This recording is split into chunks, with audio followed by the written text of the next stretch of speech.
Malls లో పెద్ద పెద్ద షోరూమ్స్ లో వర్క్ చేసే వాళ్ళని మీరు ఎప్పుడైనా గమనించారా?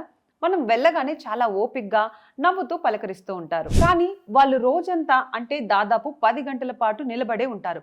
కస్టమర్స్ లేకపోయినా ఉన్నా కూర్చోవడానికి మాత్రం వీల్లేదు.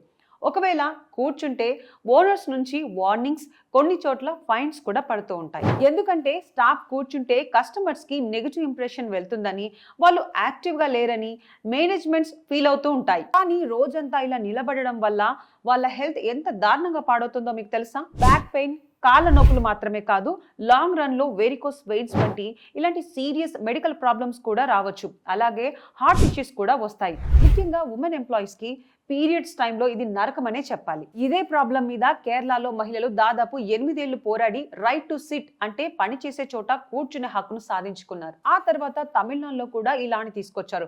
కానీ ఇప్పటికీ మన దేశంలో చాలా రాష్ట్రాల్లో ఈ రూల్ లేదు. పని మధ్యలో కొంచెం సేపు కూర్చోవడం అనేది లగ్జరీ కాదు, అది వాళ్ళ బేసిక్ రైట్. ఎంప్లాయీస్ హెల్తీగా ఉంటేనే ఏ కంపెనీ అయినా గ్రో అవుతుంది. కూర్చోవడం అంటే సోమరితనం కాదు, హెల్త్ కి కనీస అవసరం. ఈ రైట్ టు సిట్ అనేది ప్రతి స్టేట్ లో చట్టంగా మారాలి. అప్పుడే కోట్ల మంది వర్కర్స్ కి రిలాక్సేషన్ దొరుకుతుంది. సో గైస్, ఈ వీడియోపై మీ అభిప్రాయం ఏంటో కామెంట్ చేసి చెప్పండి. ఇలాంటి మరిన్ని అప్డేట్స్ కోసం ఇప్పుడే ఫాలో అవ్వండి.